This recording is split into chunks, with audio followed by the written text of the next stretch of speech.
De volta aqui com os analistas, hoje recebemos o deputado estadual César Pires e começamos o primeiro bloco falando de saúde, que é o que afeta todos nós todos os dias.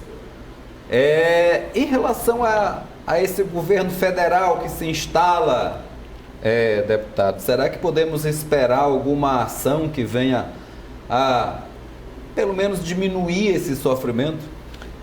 Podemos sim. A herança que ele pegou é uma herança que precisa anos para poder reparar. Um governo que passa todo o tempo dando e se esquecendo da produção, ele leva o sujeito a um ócio. E o ócio é coisa boa, a não ser quando vem um ócio criativo, como o Domênico De Masi, que ficava imaginando que o ócio criativo leva à produção de conhecimento, à produção de alguma coisa. Mas quando o ócio é um ócio para o baralho, para o jogo de dominó, porque tem a certeza que no final do mês tem o aposento, tem a pesca, tem o vale gás, tem o vale menino, tem o vale não sei o quê, e pergunta de onde vai tirar. E foi começando a sugar aquele patrimônio que você tem. É como se eu ganhar o seu primeiro salário. O primeiro salário seu sobra muito, dá para viajar, para despesa. Aí você começa a comprar uma televisão, da televisão tu já vai ter com Netflix ou uma Sky, daí tu já começa a querer pôr internet, já não te contenta mais com a televisão da sala, quer no quarto, quer no filho, quer na cozinha, quer no seu... Tudo. Quando você espanta seu salário, a liquidez ficou pequenininha, diferente daquele que começou. Consumo. Com consumo, ficou. É natural isso. Aí você começa depois a querer reivindicar 3%, 4%, porque você gastou. No início é tudo muito bom. E o governo começou a dar. E tem uma frase de um ex-americano, de um ex-presidente americano, que ele dizia que você deve medir o desenvolvimento de bolsas, não é pela quantidade de bolsas ou a permanência delas, mas a quantidade de pessoas que saem dela. Porque elas foram feitas para quê? Como foi feita no Chile? Foi feita, na verdade, para poder minimizar a fome, a miséria e a desigualdade social em determinado espaço de tempo. E depois ir diminuindo até chegar a zero, porque você colocava aquela pessoa para se superar, para poder dar condição para essas pessoas poderem buscar trabalho, buscar estudo. No Brasil foi o contrário. Cada vez que dava mais, porque todo mundo já fez daquilo, na verdade, um emprego, e não uma missão de governo, uma proposta de governo para sair. O Chile saiu, no Brasil aumentou.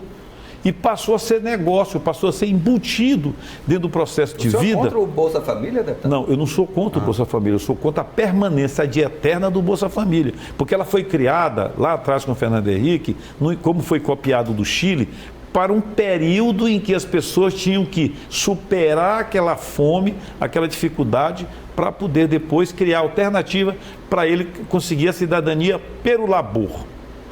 No Brasil foi o contrário, cada vez foi aumentando. Mas aí se pergunta, de onde tirar essa liquidez para isso? De onde se buscar para isso? Aí já não tinha mais os cofres públicos para poder buscar. Aí começou a sangrar.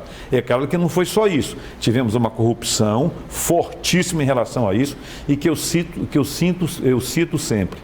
Aquele Severo, aquele que tinha o olhinho meio torto assim, para cima e para baixo, ele que comprou pelo dobro do preço uma usina lá nos Estados Unidos. Ele tinha uma tela de 18 milhões de reais. Eu vou repetir, uma tela de 18 milhões de reais. Te confesso para comprar 3 apartamentos na Península. Dava mais. Se eu encontrasse aquilo enrolado no chão, no lixeiro, eu não queria, porque eu não tenho capacidade técnica de interpretação daquilo. Então, para você ver o tanto que tinha tudo isso. E fora isso, deputado, só que o senhor acabou de citar o Bolsa Família, essa semana nós vimos algumas candidatas que receberam 400 mil reais, 600 mil reais para fazer campanha política e eram beneficiários do Bolsa Família. Eu vi aquilo. Você viu a quantidade de coisa errada que tem? Você viu? Como é que uma pessoa que está recebendo Bolsa Família vai querer ser candidata com um dinheiro daquilo? E vereador do interior que tem 12 Bolsa Família cada um. São esses absurdos que eu te digo da Bolsa. Eu sou a favor de uma Bolsa criteriosa e não uma Bolsa da forma que é dada. É diferente. Tem gente que merecia, acho até o dobro do que está aí, porque realmente são pobres e merecem. Mas precisava fazer um trabalho mais apurado, com maior cientificidade, com maior critério de vida, para sobrar realmente os que precisam. É como as pessoas dizem assim, o cara vai para o banco 10 vezes, entra no banco, volta e não consegue o empréstimo. O bandido vai uma, volta com 2. Não é comum a gente escutar isso? Pô, eu faço o que eu fiz de errado, vou todo dia, levo meu contra-cheque, meu endereço, não tenho ficha corrida, estou direitinho, não recebo. E o outro vai e consegue. Então, eu sou a favor do Bolsa Família, sou a favor, mas com critério, para dar para quem precisa e não para quem não precisa. O senhor acha que o governo federal agora, que é um governo que tem uma ideologia diferente, vai melhorar isso? Ou vai simplesmente cortar a Bolsa? Não, cortar não corta, porque já virou costume. Respondendo isso que o senhor tinha esperança. De esperança de tirar as pessoas da miséria, como foi feito nos Estados Unidos, como foi feito no Chile, um país bem aqui, porque o Brasil ele foi criado sob a égide de um ensinamento europeu, claro, todo mundo sabe disso, mas espanhol e português. O Chile foi inglês e francês. Chega nas casas do Chile, ela tem o tipo de construção, o tipo de arquitetura, ela é francesa e inglesa. As pessoas iam para lá para poder estudar na França e na Inglaterra, segundo o guia me disse lá. E aqui no Brasil é português. Você vê que as casas são do estilo português, os arquitetos que estão me ouvindo podem vir aqui no programa que vão dizer que eu estou correto. Agora, o que acontece é que a cultura nossa ficou nessa cultura do dar. A Argentina não tem a cultura do dar. Você não encontra esmoléu na Argentina, porque a coisa começou a ser corrigida lá atrás. Eu acho, deputada, também assim, que a realidade geográfica do Chile, né, propicia um controle maior, porque assim, é uma realidade bem diferente do Brasil, de um país continental. E como o senhor falou, o tipo de colonização foi outro. Aqui foi de exploração. Lá foi desenvolvimento, assim, tá um sentimento no Chile que o povo é trabalhador, que o povo é preocupado com a política, o povo vai para a rua se manifestar, briga pela democracia porque sofreu muito tempo também. É um povo, uma civilização que evoluiu. Eu acho que quando copiaram, como o senhor falou brilhantemente lá da época do FHC, copiaram um modelo que deu certo e não mensurou a realidade do país, porque quando vem para o Nordeste aqui, o sol já dá na muleira do caboclo, como antigamente, né, Geraldo? O caboclo já fica ali, procura uma árvorezinha, porque o negócio está difícil, né? A terra mais quente, mais dura do que o outro lá do sul. E todas essas realidades precisam ser levadas em conta. E pega-se um plano como esse, que deu certo, e implanta sem levar em conta nem as regiões do país, e acaba dando essas discrepâncias. E o principal que eu vejo, que eu falo, deputado, até a gente brinca com o Geraldo, que os gregos não falharam. Quem falhou foi o ser humano que se desvirtuou. Porque era para ter uma pessoa para fiscalizar no próprio município quem é e quem não é, quem recebe o direito, quem está cumprindo. O Estado deveria impor pré-requisitos melhores para ver se essa pessoa estava, de fato, querendo sair daquela situação de miséria. E quem está na ponta lá está preocupado, em vez de fiscalizar o bem público, está vendo uma forma de ganhar mais ali e passar mais gente por debaixo do pano. E infelizmente, essa é a realidade do Brasil. É isso que nós temos que observar. Nós, políticos, temos medo de dizer essas realidades. Mas tem que ser assim. Nós não temos que ter medo do enfrentamento técnico, do debate técnico. Não temos que ter medo. Claro. Não é ser contra ou ser a favor. É você ver como foram os exemplos em relação a isso. E esses exemplos são assim que foram dados. O Chile saiu e cresceu. Os Estados Unidos, no início, saiu e cresceu. Então, não se mensura pela quantidade que entra. Porque o sujeito se vangloria, assim como o PT dizia, nós botamos agora mais 10 mil pessoas no Bolsa Família.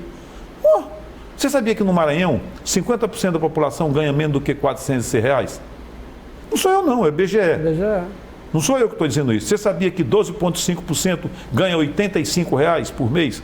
Você sabe que saiu outro dia no jornal, o sujeito tira um pé de banana, um cacho de banana, vende por 85, aquele ele come. Tá certo isso? Melhorou em quê? Me diz. Melhorou em quê se caiu? Quando você tem metade de uma população ganhando R$406.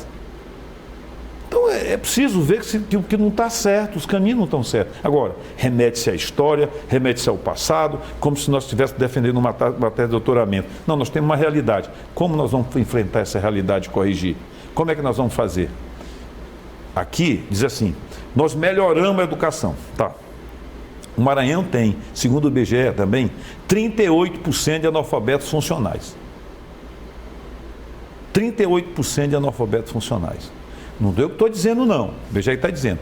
É que sabe ler, escreve mal, lê mal e não sabe fazer nada. Então, como é que pode fazer? a não ser limpar chão, limpar mal.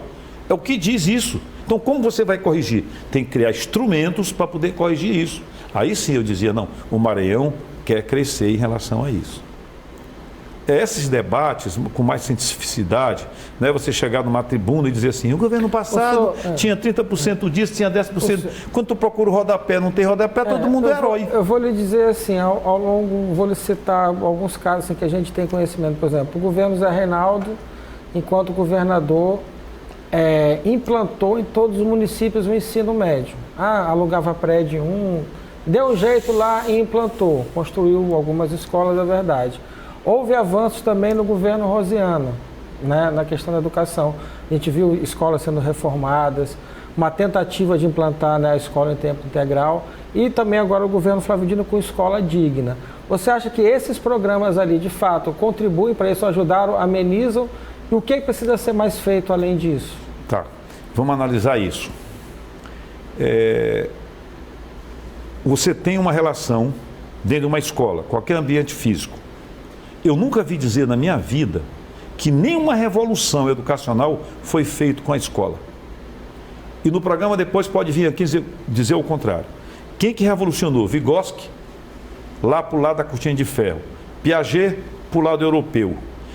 José Martí, para o lado da América Latina. Florestan Fernandes, aqui no Brasil. Anísio Teixeira, aqui no Brasil. Darcy Ribeiro, foi com a questão das universidades indígenas. O dia que ele se meteu a fazer CAIC, que era a solução do mundo, os CAIC estão se acabando e não melhorou. Você sabe o que melhora? Peguei, em 1994, o Maranhão tinha 19% de professores com terceiro grau. 19% de professores de terceiro grau. Eu deixei com 78%. Qual é o insumo de uma sala de aula? É um professor. Tu não consegue extrair abacate de maracujá. O professor só dá o que tem. Ou ele tem qualidade ou ele não tem. E eu comecei a fazer isso pelo professor. E ninguém nesse Maranhão pode dizer, no meio daqui, que eu estou mentindo. Essas mãos aqui colaram o grau de 36 mil professores. Aí sim você faz revolução. Por isso é que eu sou lembrado. Porque eu não dei esmola, eu dei educação, eu dei terceiro grau, eu dei condição para professores e para o teu filho ter terceiro grau. Se você vai lá na PAI, eu peguei o pessoal da PAI todinho que não tinha terceiro grau, e do pessoal da PAI assim no programa, dei terceiro grau, dei bolsa. Cheguei naquele colégio Batista ali da Coama, dei bolsa. Cheguei para inúmeras outras escolas aqui que não tinha condição de pagar, dei bolsa para fazer o terceiro grau. Esse pessoal terceiro grau, quando eu fui secretário, que era do Estado, essas mãos aqui assinaram 10 mil promoções, ou seja, as pessoas largaram de ganhar como nível médio, porque mesmo eles tendo terceiro grau, eles continuavam ganhando como nível médio para ganhar como nível superior. E desafio a vir ao programa e para poder dizer que eu estou mentindo. Então é isso que é qualidade pelo cérebro, mas e não pela estrutura física de uma escola. Mas acho que uma coisa tem que caminhar com a outra. Só uma ressalva em relação a Darcy Ribeiro. O Leonel Brizola, quando implantou os CAICs, né, tem CAICs que até hoje são resultado de sucesso, como inclusive o da Passarela do Samba, que é um modelo híbrido, né, que os utilizam para fazer eventos, e escolas de arte, de música, e alguns também no estado do Rio perduram até hoje lá com... na relação da Darcy Ribeiro. E aqui no Maranhão tudo caído. Infelizmente, né? Isso no Brasil. Que parece que o seu exemplo continua sendo seguido, porque o que tem de UEMA no interior do estado e muita gente, inclusive de conhecidas minhas, que eu sou um caboclo do interior, que nem o senhor vinha Nós dizendo. somos. O senhor de Codó e eu para as bandas de Maracassumé. Conheço muita turma ali e muitos amigos lecionando para o interior. Então o senhor fez escola. A gente continua no próximo bloco. Já já.